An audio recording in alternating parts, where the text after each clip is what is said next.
Right, listen up because this is important. We're diving into something that's reshaping the global landscape. China's got this thing called the Belt and Road Initiative, or BRI for short.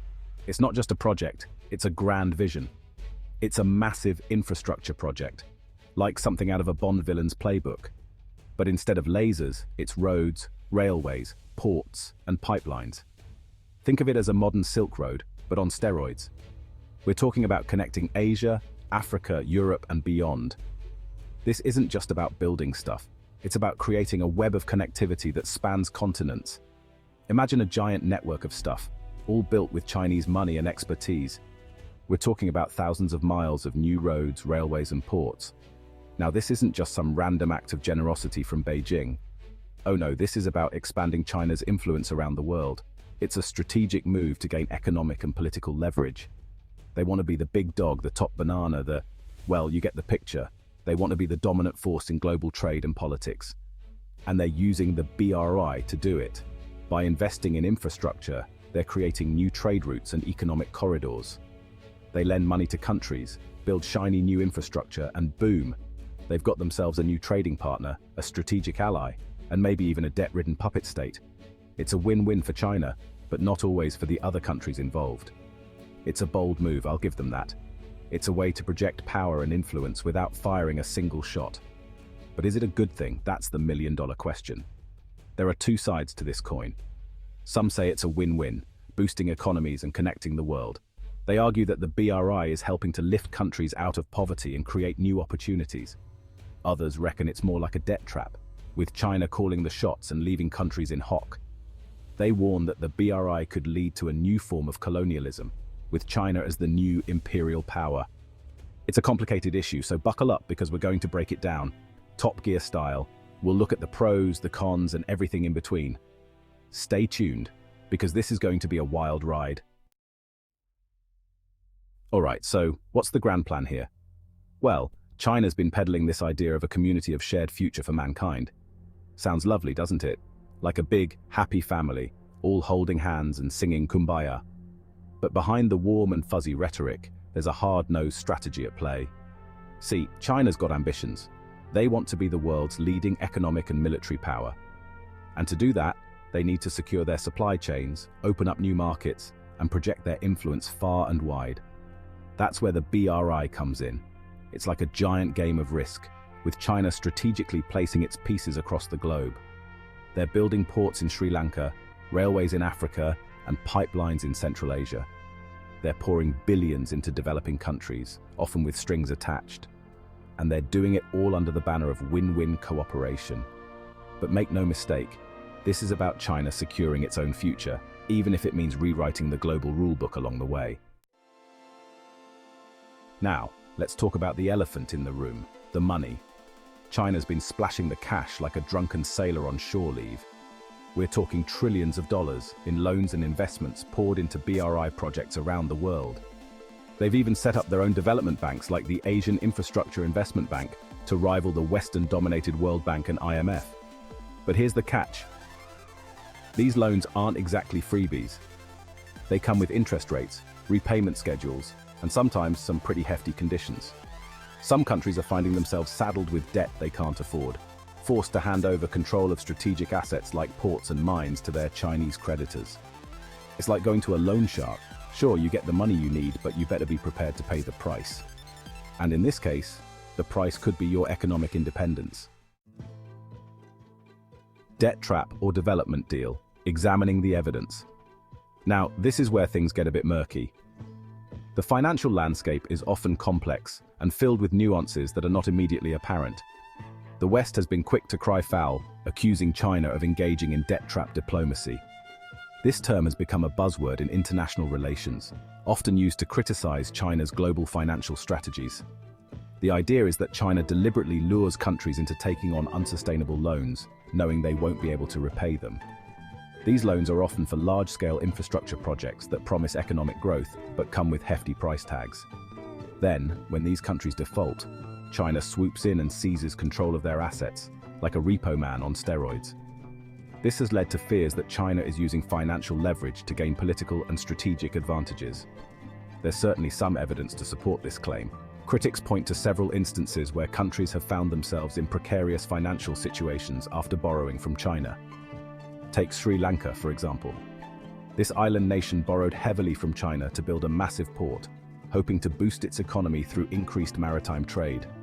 But when they couldn't keep up with the repayments, they were forced to hand over control of the port to a Chinese company on a 99-year lease. This has been cited as a textbook example of debt trap diplomacy. But China insists that it's all above board. They argue that their lending practices are transparent and aimed at fostering mutual economic growth. They claim they're just trying to help developing countries build their economies and improve the lives of their people. Chinese officials often highlight the positive impacts of their investments. They point to projects like the railway in Kenya, which has created jobs and boosted trade. This railway has been a significant development, connecting major cities and facilitating commerce. So, who's right? Is China a predatory lender or a benevolent benefactor? The answer isn't straightforward and likely varies from case to case. The truth, as always, is probably somewhere in between. Global lending practices are complex, and the motivations behind them can be multifaceted. While some countries may benefit from Chinese investments, others may find themselves in difficult financial situations. It's essential to examine each case individually to understand the broader implications. China's side of the story. Win-win cooperation, they say. Now, let's hear it from the horse's mouth. What exactly does China have to say about its ambitious Belt and Road Initiative, often abbreviated as BRI? China's been pretty vocal about its intentions with the BRI. They've made it clear that this initiative is not just about building infrastructure, but about fostering long-term relationships and mutual growth. They say it's all about win-win cooperation, a phrase that's become something of a mantra for them.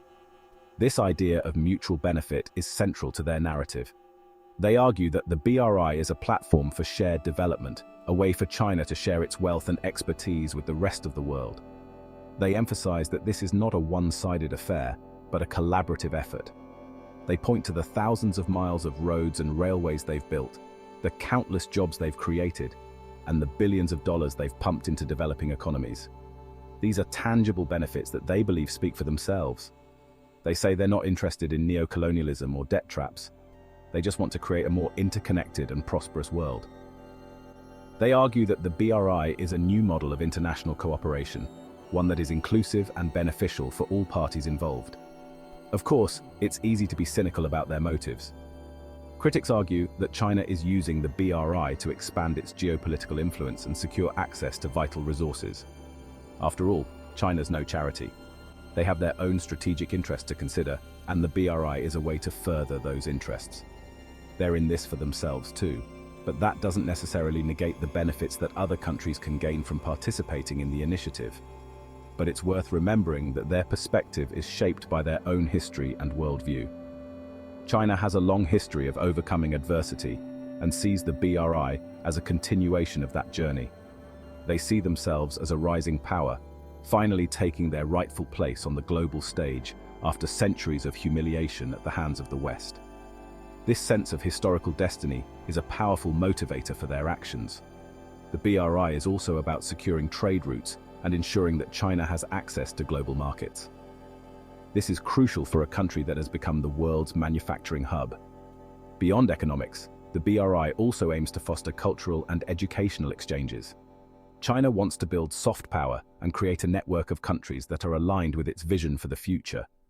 They highlight projects like hospitals and schools as evidence of their commitment to improving lives, not just building infrastructure. In the end, the BRI is a complex and multifaceted initiative. It's a blend of altruism and self-interest, genuine development aid and strategic maneuvering.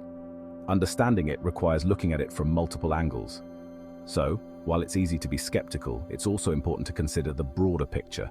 Win-win cooperation, they say. Whether that's the whole truth or just part of it, only time will tell. The New World Order, Geopolitics and the BRI. Here's the thing about the BRI. It's not just about economics, it's about geopolitics too.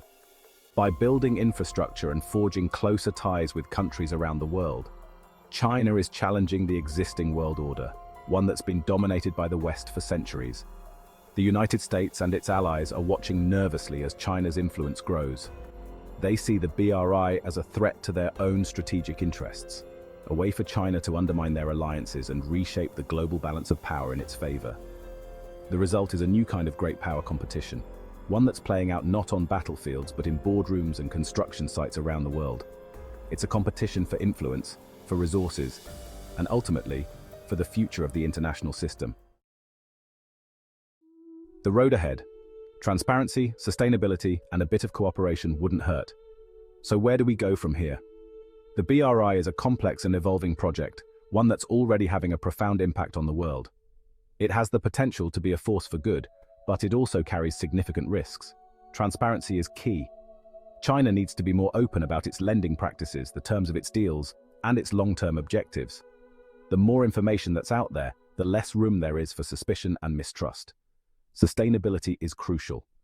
Projects need to be environmentally sound, socially responsible, and economically viable. Otherwise, they risk creating more problems than they solve. And cooperation is essential. The BRI shouldn't be a zero-sum game. China needs to work with other countries, not against them, to ensure that the benefits of development are shared widely and equitably. The road ahead is long and winding, but with a bit of common sense, a healthy dose of pragmatism, and perhaps a dash of goodwill, we might just be able to navigate it successfully. The goal is not to demonize China or halt development, but to foster a more sustainable and equitable model. One where infrastructure projects truly benefit local communities, where debt is managed responsibly, and where all stakeholders have a voice. Navigating the complexities of China's debt diplomacy requires a multifaceted approach. There's no single solution, but rather a shared responsibility among all stakeholders. Share your insights in the comments. How can we ensure that global development initiatives benefit everyone involved?